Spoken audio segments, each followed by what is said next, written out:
In today's video, I'm going to be breaking down Jalen Green and how you can play just like him. If you're looking to be a deadly slashing guard who can shoot threes with fantastic footwork, this is definitely a video for you. If you're looking to be able to shoot the basketball better and further, definitely go check out the hardest basketball shooting workout down in the description below. Okay, so in this first clip, we're going to be looking at him taking this shot on the run against Gary Trent Jr., who's a really good defender in his own right, but Jalen Green was able to get that shot over top of him. How he was able to do this is he took one last really long step, basically like a penultimate step, to get up nice and high over Gary Trent Jr. He was able to do this, but look at his elbow flaring way out to the right side.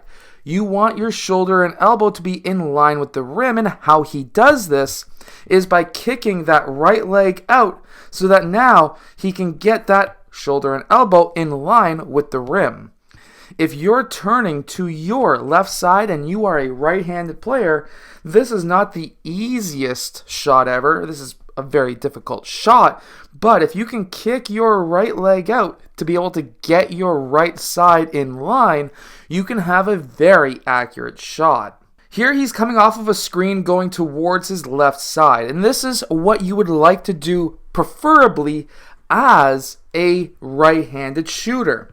And when he comes off of this screen from the left side, he plants his outside left-right foot. The reason why he does this and why this footwork is important is because by planting your left foot first, going towards your left side, and then bringing your right foot in, that is going to get your right side in line again to get your shoulder and elbow in line with the rim so that you can pull up for these shots. Something else that he does in his shot as well is he goes straight up and down, but his shoulders go back and his feet go forward.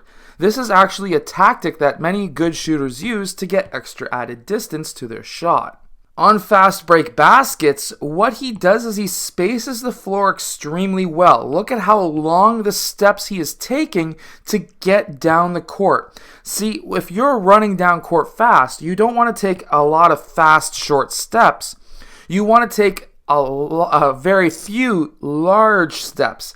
That gets you down court faster, but also that helps with energy transfer when you do your last penultimate step to get up into your dunk or your shot or whatever, and here he's able to send down a massive dunk. But what helped him here, not just the long steps, but the floor spacing itself. He didn't go straight down the middle of the court like many younger players do. He started off down the middle, but he went out just a bit wide so that he can have a better angle to the basket, but also to create more distance between himself and that defender right there, which was what ultimately allowed him to get that dunk. Here he's coming off of a dribble handoff and he's about to pull up for a shot. He hesitates for a second. That could have been because he was maybe thinking of a shot, but his defender went over top of the screen, which means that he needs to attack that player. That defender right there is now in jeopardy of going 2-on-1, and that's exactly what happened right here. Jalen Green then attacked and attacked hard. Looks to be Koloko was onto his heels, and he was able to then send up that alley-oop to his teammate. Remember, if you've got teammates who can jump high, you can send up really high passes. If you don't have the option, let's say you're younger and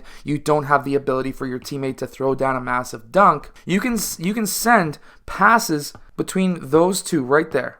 Right here, those two passing lanes. His arms are down. You could have also sent to pass over top of his shoulders to get to your teammate, but try to find holes to get that ball to your teammate so that he can get layups. He also had an option to pass here, and if this player couldn't make that basket, he could have kicked it out to this man.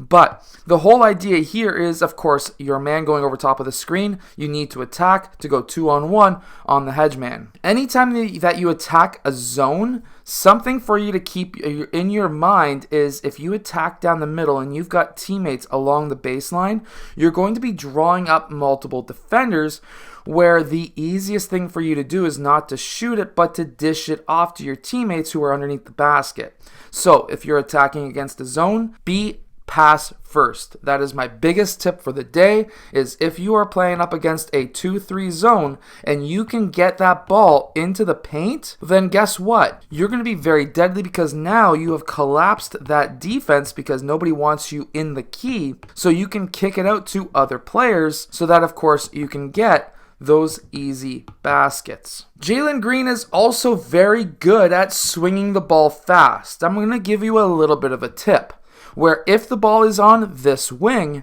and the pass gets to the point, guess what?